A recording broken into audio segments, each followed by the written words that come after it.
안녕하세요, 메슬로입니다. 오늘은 맨시티의 레전드이자 이번 23-24 시즌을 끝으로 은퇴를 선언한 조심장 조하트에 대해 알아보도록 하겠습니다. 그럼 재밌게 봐주세요.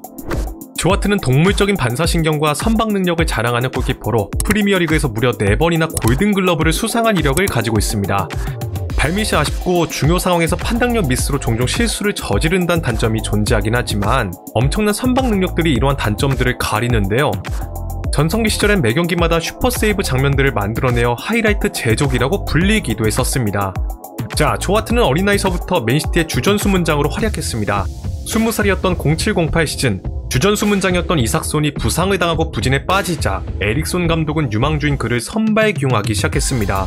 데뷔 시즌에 리그 26경기 34실점 7클린시트라는 좋은 활약을 보인 그는 시즌 후에 재능을 인정받아 빠르게 잉글랜드 대표팀 데뷔에도 성공할 수 있었습니다. 그러자 그동안 3-4자 군단에 이어져 오던 골키퍼 잔혹사 계보를 끌어낼 제목이라며 큰 기대를 받게 되죠. 또한 이 시기에 우사인 하트라고 불리던 슈퍼세이브 명장면을 만들어내며 팬들로부터 감탄을 자아내기도 했습니다. 이는 후반 추가 시간 조하트까지 코너킥에 가담한 상황에서 나온 것으로 그가 굉장히 빠른 속도로 골문을 향해 다시 달려가 루니의 하프라인 슈팅을 가까스로 막아낸 장면이었습니다. 이렇듯 그가 엄청난 슈퍼세이브를 보여주고 있었음에도 불구하고 당시 마크 휴즈 감독은 안정감이 떨어진다고 판단하여 겨울 이적 시장을 통해 기분신 셰이 기븐을 영입했습니다. 그의 영입과 함께 조하트는 곧바로 벤치로 밀려나 버렸는데요. 따라서 09-10 시즌 성장을 위해 한 시즌간 버밍엄 시티로 임대를 떠나게 되었습니다. 그런데 이곳에서 빠른 성장세를 보이며 무려 PFA 올해 팀에 선정되는 영광을 안았습니다. 그렇게 맨시티로 금이 환영한 조하트는 만치니 감독의 무한한 신뢰 속에서 부동의 주전 골키퍼로 다시 발돋움하게 되죠. 그리고 이 시기서부터 잉글랜드 대표팀의 확고한 넘버원 수문장으로도 올라설 수 있었습니다. 자, 당시 만치니 체제의 맨시티는 승승장구에 나갔습니다. 10-11 시즌의 조하트는 맨시티의 리그 3위, 첫 챔피언스리그 진출과 FA컵 우승을 거두는 데 중요한 역할을 했는데요. 해당 시즌에 그는 리그 38경기에서 단 33실점, 그리고 18번의 클린시트를 기록하며 지난 시즌에 이어 프리미어리그 골든글러브를 수상하는 쾌거를 이룩할 수 있었습니다. 11-12 시즌에도 38경기 단 29실점, 리그 최다 클린시트 기록으로 골든글러브를 수상했으며 맨시티가 무려 44년 만에 리그 우승을 차지하는데 지대한 공헌을 했습니다. 이러한 활약을 인정받아 다시 한번 PFA 올해 팀에 선정되는 영광을 안게 되죠. 그렇게 조하트는 시즌이 끝나고 유로 2012 대회에 잉글랜드의 주전수문장으로 나설 수 있었습니다.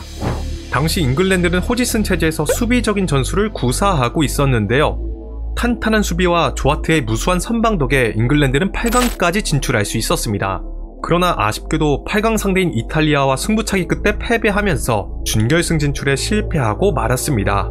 자, 이렇듯 조하트가 대회에서 좋은 퍼포먼스를 보여줬기 때문에 그는 맨시티로 돌아와서도 잔뜩 올라온 폼을 꾸준히 이어나갈 수 있을 것으로 보였습니다. 그러나 당시 맨시티는 공격진에 비해 수비진의 퀄리티가 떨어지는 편이었고 따라서 조하트가 이를 커버하느라 고군분투하게 되는데요. 이 과정에서 여러 예능적인 장면들이 많이 나오기도 했습니다. 그런데 이는 시간이 지날수록 더욱 심해져 결과적으로 페이그리니 감독은 백업이었던 판틸리몬을 그를 대신해 한동안 선발 기용하게 되었습니다. 다행히 이것이 그에게 약이 되었는지 이후에는 실수를 일으키진 않았지만 2014 브라질 월드컵에서 직전의 대회에서와 달리 실망스러운 경기력을 보여주게 되면서 이 시기서부터 조하트의 기복과 안정감에 대한 이슈가 대두되기 시작했습니다. 이러한 이슈로 인해 결국 페이그리니 감독은 말라가에서 자신의 옛 제자인 카바예로를 영입해 왔습니다. 그러나 커뮤니티 실드에서 그가 신통치 않은 경기력을 보여주게 되면서 조하트가 주전수문장 자리를 유지할 수 있었습니다. 그리고 그는 해당 시즌의 훗날 자신을 대표하는 인생 경기를 펼치게 되는데 그 경기가 바로 14-15 시즌 챔피언스리그 16강 바르셀로나와의 경기였습니다. 이 경기는 메시가 공격하면 조하트가 막는다라는 말이 나올 정도로 그가 미친 선방쇼를 보인 인생 경기였습니다. 조하트에게 번번이 막힌 메시가 앞구르기를 하고 뒤에서 그를 노려보는 많은 짤들이 탄생한 경기이기도 했는데요.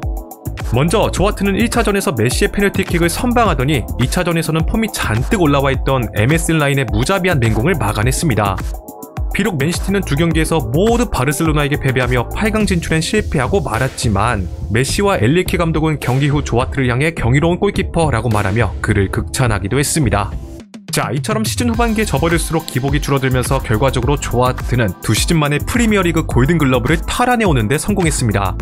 그러나 시간이 지나 그는 2016년을 기점으로 놀라울 만큼 급격한 하락세를 보였는데요. 유로 2016 대회에서는 조별리그서부터 판단력 미스로 많은 실점을 내주었고 16강 상대였던 약체 아이슬란드와의 경기에서도 실책을 저지르며 결과적으로 잉글랜드의 굴욕적인 패배에 일조하고 말았습니다. 조아트의 과실을 전혀 무시할 수가 없었는데요. 이러한 그의 부진은 맨시티로 돌아와서도 그대로 이어졌습니다. 당시 맨시티는 새 감독으로 부임한 과르디올라 감독 체제에서 대대적인 리빌딩 작업을 진행하고 있었습니다. 훗날 조아트가 밝히길 과르디올라가 자신과의 면담 과정에서 넌 내가 바라는 골키퍼의 모습이 아니다. 앞으로 일이 잘 풀리지 않을 것이다. 팀을 떠나야 할 것이다. 라고 말했다는데요. 하지만 조아트는 세계 최고의 감독에게 지도를 받고 싶다는 마음이 커 주전 경쟁을 펼치겠다고 말하며 잔류를 택했다고 합니다. 그런데 그의 바람과 달리 얼마 안가 바르셀로나의 브라보 영입설이 돌기 시작하더니 시즌이 시작되고 나서는 백업인 카바에로가 자신을 대신해서 선발 기용되기 시작했다고 합니다. 과르디올라는 조아트를 전력의 자원으로 분류하고 카바에로를 브라보가 영입되기 전까지 대신 기용하겠다는 계획을 세운 것이었죠. 그렇게 조아트는 브라보가 영입되고 며칠 뒤 이탈리아의 토리노로 한 시즌간 임대를 떠나게 되었습니다. 현관의 소문에 따르면 토리노에서 시즌 전반기 동안 폼을 끌어올린 뒤 겨울 이적 시장을 통해 최후의 대치자를 구하는 아스날로 이적한다는 루머가 돌기도 했었는데요. 그러나 토리노에서 여러 실수와 많은 실점을 내주면서 이런 루머는 조용히 잠식되고 말았습니다. 결과적으로 그는 골닷컴 선정 세리아 시즌 워스트 11에 선정되면서 팬들에게 실망감을 안겨주었습니다. 그리고 이때를 기점으로 잉글랜드 대표팀과의 인연도 끊기게 되는데요. 그의 자리는 픽포드가 대체하기 시작했습니다. 이후 다시 웨스트햄으로 임대를 거쳐 맨시티로 돌아온 조아트는 2018년에 들어 벌리로 완전 이적하게 되면서 12년간의 정들었던 맨시티 생활을 청산했습니다. 당시 벌리는 주전 수문장인 토미튼과 백업 닉 포프가 모두 부상으로 제외되면서 골키퍼 보강이 시급한 상황이었는데요. 따라서 조아트는 곧바로 주전 자리를 차지할 수 있었지만 토미튼이 예상보다 빠르게 복귀를 하게 되면서 조아트는 시즌 중반에 들어 벤치로 밀려나 버리고 말았습니다. 게다가 토미튼이 복귀한 시점부터 벌리의 성적이 나아졌기 때문에 남은 계약 기간 동안 그는 출전 기회를 얻지 못하는 신세가 되어버리고 말았죠. 시간이 지나 자유계약으로 풀린 조아트는 백업 골키퍼를 구하던 토트넘으로 이적했습니다. 애당초 백업의 역할을 승낙한 것이었던 만큼 리그 출전 시간은 적었으나 유로파리그를 전담하여 경기에 나섰고 베테랑으로서 선수들에게 엄청난 영향력을 끼쳤습니다. 실제로 그의 워크에스익이 많은 동료 선수들에게 귀감이 되었다고 하는데요.